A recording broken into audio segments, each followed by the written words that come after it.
ನಮಸ್ಕಾರ ಆತ್ಮೀಯರೇ, media house ಕನ್ನಡಗೆ ಸ್ವಾಗತ.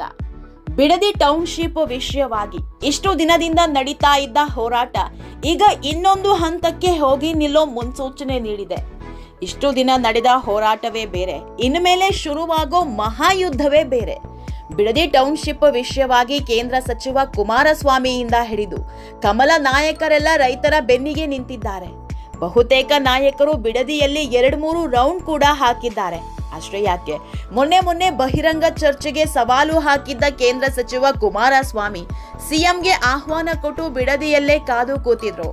ಈ ಎಲ್ಲ ಬೆಳವಣಿಗೆ ಮಧ್ಯೆ ಈಗ ದೊಡ್ಡದೊಂದು ಸಮರದ ಮುನ್ಸೂಚನೆ ಸಿಗ್ತಿದೆ. ಇಷ್ಟು ದಿನ ನಡೆದ ಹೋರಾಟವೇ ಬೇರೆ, ಇನ್ಮೇಲೆ ಶುರುವಾಗೋ ಹೋರಾಟವೇ ಬೇರೆ. ಯಾಕಂದ್ರೆ ಬಿಡದಿಯ ರೈತರ ಪರ ಹೋರಾಟಕ್ಕೆ ಮಾಜಿ ಪ್ರಧಾನಿ ದೇವೇಗೌಡರು ಎಂಟ್ರಿ ಕೊಡುವ ಸೂಚನೆ ಸಿಕ್ಕಿದೆ. ರೈತರ ಪರ ಬಿಡದಿಯಲ್ಲೇ ಹೋರಾಟಕ್ಕೆ ನಿಲ್ಲೋದಕ್ಕೆ ತಯಾರಿ ಮಾಡ್ಕೊಂಡಿದ್ದಾರೆ. ಇದು ಕಾಂಗ್ರೆಸ್ ನಾಯಕರ ಪಾಲಿಗೆ ಅದ್ಯಾವ ಮಟ್ಟಿಗೆ ಮುಳುವಾಗಿ ಕಾಡಲಿದೆ ಅನ್ನೋದನ್ನ ಹೇಳ್ತಾ ಹೋಗ್ತೀವಿ. ಅದಕ್ಕೂ ಮೊದಲು ನೀವಿನ್ನೂ ನಮ್ಮ ಚಾನೆಲ್ನ ಸಬ್ಸ್ಕ್ರೈಬ್ ಮಾಡಿಲ್ಲ ಅಂದ್ರೆ ಮಿಸ್ ಮಾಡಬೇಡಿ, ಈಗಲೇ ಸಬ್ಸ್ಕ್ರೈಬ್ ಮಾಡಿ. ಈ ವಿಡಿಯೋನ ಕೊನೆವರೆಗೂ ನೋಡಿ, ನಿಮ್ಮ ಅನಿಸಿಕೆಗಳನ್ನ ಕಾಮೆಂಟ್ ಮಾಡಿ. ಆತ್ಮೀಯರೇ, ನಿನ್ನೆವರೆಗೂ ಬಿಡದಿ ಹೋರಾಟ ಶಾಂತವಾಗಿತ್ತು. ರೈತರು ಭೂಮಿ ಕೊಡಲ್ಲ ಅಂತ ಅದೆಷ್ಟೇ ಹೋರಾಟ ಮಾಡ್ತಾ ಇದ್ರು, ಸಿಎಂ ಮಾತ್ರ ಇಟ್ಟ ಹೆಜ್ಜೆ ಹಿಂದೆ ಇಡ್ತಿರ್ಲಿಲ್ಲ. ಅನ್ಕೊಂಡಂತೆ ಬಿಡದಿ ಟೌನ್ಶಿಪ್ ಮಾಡಿಯೇ ಸಿದ್ಧ ಅನ್ನೋ ಹಂತಕ್ಕೆ ಬಂದು ನಿಂತಿದ್ರು. ಈಗಾಗಲೇ ಒಂದಿಷ್ಟು ಮಂದಿಗೆ ಕೋಟಿ ಹಣವನ್ನು ಕೊಟ್ಟಾಗಿದೆ. ಆದ್ರೆ ಬಹುತೇಕ ರೈತರು ಮಾತ್ರ ತಮ್ಮ ಜಮೀನು ಬಿಟ್ಕೊಡೋದಕ್ಕೆ ರೆಡಿ ಇಲ್ಲ. ಹೀಗಾಗಿ ಪ್ರತಿನಿತ್ಯ ಪ್ರತಿಭಟನೆ ನಡೀತಾನೇ ಇದೆ. ಜನ ಹಾದಿ ಬೀದಿಯಲ್ಲೂ ಹೋರಾಟ ಮಾಡ್ತಾನೆ ಇದ್ದಾರೆ. ಆದ್ರೆ ಅಷ್ಟು ದೊಡ್ಡ ಮಟ್ಟಿಗೆ ವಿವಾದ ಸೃಷ್ಟಿಯಾಗಿರ್ಲಿಲ್ಲ. ಕುಮಾರಸ್ವಾಮಿ ಬಂದು ಹೋದಾಗ್ಲೂ ಯಾವುದೇ ರೀತಿಯ ಘಟನೆ ಆಗಿರ್ಲಿಲ್ಲ. ಆದ್ರೀಗ ರೈತರು ಅಕ್ಷರಶಃ ರೊಚ್ಚಿಗೆದ್ದಿದ್ದಾರೆ.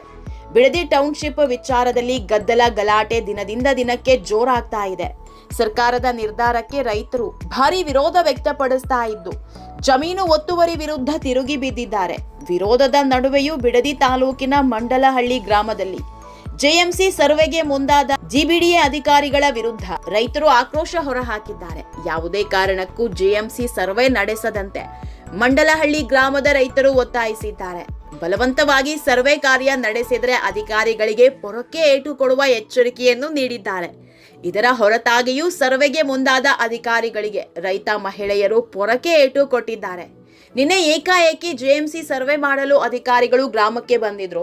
ಆದ್ರೆ ರೈತರು ಮಾತ್ರ ಯಾವುದೇ ಕಾರಣಕ್ಕೂ ಸರ್ವೆ ಮಾಡಲು ಅನುಮತಿ ನೀಡಲ್ಲ ಅಂತ ಪಟ್ಟು ಹಿಡಿದಿದ್ರು.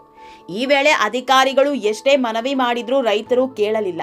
ನಂತರ ರೈತರೆಲ್ಲ ಸರ್ವೆಗೆ ಬಂದ ಅಧಿಕಾರಿಗಳ ಕಾರನ್ನ ಸುತ್ತುವರಿದು ಪೊರಕೆಯಿಂದ ಹೊಡೆದು ಆಕ್ರೋಶ ವ್ಯಕ್ತಪಡಿಸಿದ್ರು. ರೈತ ಮಹಿಳೆಯರು ಈ ಹೋರಾಟದಲ್ಲಿ ಸಕ್ರಿಯವಾಗಿ ಭಾಗಿಯಾಗಿದ್ರು. ಸ್ಥಳದಲ್ಲಿ ಪೊಲೀಸ್ ಪಡೆಯೇ ಇದ್ರೂ ಕೂಡ ರೈತರ ಆಕ್ರೋಶ ತಡೆಯಲು ಸಾಧ್ಯ ಆಗಲಿಲ್ಲ. ಪೊಲೀಸರನ್ನು ಲೆಕ್ಕಿಸದ ಕಾರಿಗೆ ಮುತ್ತಿಗೆ ಹಾಕಿ ಪೊರಕೆಯಲ್ಲೇ ಹೊಡೆದು ಆಕ್ರೋಶ ವ್ಯಕ್ತಪಡಿಸಿದ್ದಾರೆ. ಘಟನೆ ಬೆನ್ನಲ್ಲೇ ಬಿಡದಿ ಹೋರಾಟದ ಸ್ವರೂಪವೇ ಬದಲಾಗಿ ಹೋಗಿದೆ. ಇಡೀ ಊರಲ್ಲಿ ಪೊಲೀಸ್ ಸರ್ಪಗಾವಲು ಹಾಕಲಾಗಿದೆ. ಅಲ್ಲದೆ 10 ಮಂದಿಯ ವಿರುದ್ಧ ಕೇಸ್ ಸಹ ದಾಖಲಿಸಿದ್ದಾರೆ. ಯಾವಾಗ ಬಿಡದಿ ಹೋರಾಟ ವಿಕೋಪಕ್ಕೆ ತಿರುಗ್ತೋ ರಾಜಕೀಯ ಜಿದ್ದಾಜಿದ್ದು ಕೂಡ ಜೋರಾಗಿದೆ. ಮೊದಲ ದಿನದಿಂದಲೂ ರೈತರ ಬೆನ್ನಿಗೆ ನಿಂತಿರೋ ಕುಮಾರಸ್ವಾಮಿ ರೈತರು ತಾಳ್ಮೆ ಕಳೆದುಕೊಳ್ಳಬೇಡಿ ಅಂತ ಮನವಿ ಮಾಡಿದ್ದಾರೆ.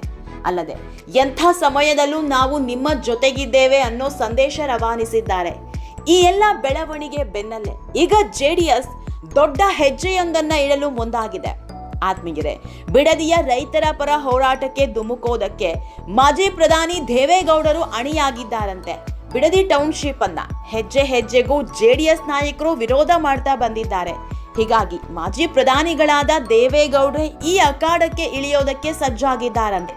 ಒಂದು ವೇಳೆ ದೇವೇಗೌಡರು ಬಿಡದಿ ಹೋರಾಟಕ್ಕೆ ಇಳಿದ್ರೆ ಕಾಂಗ್ರೆಸ್ ದೊಡ್ಡ ಸಂಕಷ್ಟಕ್ಕೆ ಸಿಲುಕೋದು 100ಕ್ಕೆ 100 ಸತ್ಯ.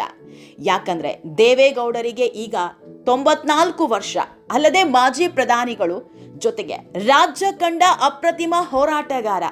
ಇಂಥ ನಾಯಕರು ಬಿಡದಿ ಹೋರಾಟದ ಜಾಗಕ್ಕೆ ಬಂದು ಕೂತ್ರೆ ಕಾಂಗ್ರೆಸ್ ಪಕ್ಷ ದೊಡ್ಡ ಇಕ್ಕಟ್ಟಿಗೆ ಸಿಲುಕಿದಂತಾಗುತ್ತೆ. ದೇವೇಗೌಡರ ವಿರುದ್ಧ ವಾಗ್ದಾಳಿ ನಡೆಸೋದಿಕ್ಕೂ ಆಗಲ್ಲ. ಇದರ ಜೊತೆಗೆ ದೇವೇಗೌಡ ಬೆನ್ನ ಹಿಂದೆ ಬಂದು ನಿಲ್ಲೋ ರೈತರನ್ನ ತಡೆಯೋದಿಕ್ಕೂ ಆಗಲ್ಲ. ಇದೊಂಥರ ಕಾಂಗ್ರೆಸ್ ಪಾಲಿಗೆ ನುಂಗಲಾರದ ತುತ್ತಾಗಿ ಪರಿಣಮಿಸಲಿದೆ. ಅಲ್ಲದೆ ಕಾಂಗ್ರೆಸ್ ಪಕ್ಷ ರೈತರ ವಿರೋಧಿ ಅನ್ನೋ ಹಣೆಪಟ್ಟಿ ಕಟ್ಕೊಂಡಂತೆ ಆಗುತ್ತೆ. ಈಗಾಗಲೇ ಬಿಡದಿ ಹೋರಾಟದ ವಿಷಯದಲ್ಲಿ ಕಾಂಗ್ರೆಸ್ನಲ್ಲೇ ಹೊಂದಾಣಿಕೆ ಕಾಣ್ತಾ ಇಲ್ಲ. ಸಿಎಂ ಡಿಕೆಶಿ ನಿರ್ಧಾರಕ್ಕೆ ಪಕ್ಷದಲ್ಲೇ ಅಸಮಾಧಾನ ಇದೆ. ಅಲ್ಲೇ ಯಾಕೆ ಟೌನ್ಶಿಪ್ ಮಾಡಬೇಕು, ರೈತರು ವಿರೋಧ ಮಾಡ್ತಿದ್ದಾರೆ ಅನ್ನೋದಾದ್ರೆ ಬೇರೆ ಕಡೆ ಜಾಗ ಗುರುತು ಮಾಡಬಹುದು ಅಂತ ಕಾಂಗ್ರೆಸ್ ನಾಯಕರೇ ಹೇಳ್ತಿದ್ದಾರೆ. ಇಂಥ ಹೊತ್ತಲ್ಲಿ ದೇವೇಗೌಡರು ಕೂಡ ಹೋರಾಟಕ್ಕೆ ಬಂದು ಕೂತ್ರೆ ರಾಷ್ಟ್ರ ಮಟ್ಟದಲ್ಲಿ ಸುದ್ದಿಯಾಗುತ್ತೆ.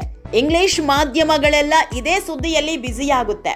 ಅಲ್ಲದೆ ದೇವೇಗೌಡ ಅವರಿಗೆ 94 ವರ್ಷ ವಯಸ್ಸು, ಇದೆಲ್ಲವೂ ಮ್ಯಾಟ್ರ್ ಆಗುತ್ತೆ. ಹೀಗಾಗಿ ಕಾಂಗ್ರೆಸ್ ನಾಯಕರ ಲೆಕ್ಕಾಚಾರ ತಲೆ ಕೆಳಗಾಗೋ ಎಲ್ಲಾ ಲಕ್ಷಣ ಕಾಣ್ತಾ ಇದೆ. ಒಂದು ವೇಳೆ ಈ ಯೋಜನೆಯಿಂದ ಹಿಂದೆ ಸರಿದ್ರೆ ಜೆಡಿಎಸ್ಗೆ ದೊಡ್ಡ ಗೆಲುವು ಸಿಕ್ಕಂತಾಗುತ್ತೆ. ಸಿಎಂ ಡಿಕೆಶಿಗೆ ತಮ್ಮ ಸಿಎಂ ಅವಧಿಯಲ್ಲೇ ದೊಡ್ಡ ಹಿನ್ನಡೆ ಆದಂತೆ ಆಗುತ್ತೆ. ಹೀಗಾಗಿ ಕಾಂಗ್ರೆಸ್ ಸರ್ಕಾರ ಯಾವ ನಿರ್ಧಾರ ಕೈಗೊಳ್ಳುತ್ತೆ ಅನ್ನೋ ಕುತೂಹಲ ಕೆರಳಿಸಿದೆ. ಆತ್ಮೀಯರೇ, ಈ ವಿಡಿಯೋ ನಿಮಗೆ ಇಷ್ಟವಾದಲ್ಲಿ ಲೈಕ್ ಮಾಡಿ, ಶೇರ್ ಮಾಡಿ, ಕಾಮೆಂಟ್ ಮಾಡಿ. ಇನ್ನೂ ನಮ್ಮ ಚಾನೆಲ್ನ ಸಬ್ಸ್ಕ್ರೈಬ್ ಮಾಡಿಲ್ಲ ಅಂದರೆ ಮಿಸ್ ಮಾಡಬೇಡಿ, ಈಗಲೇ ಸಬ್ಸ್ಕ್ರೈಬ್ ಮಾಡಿ.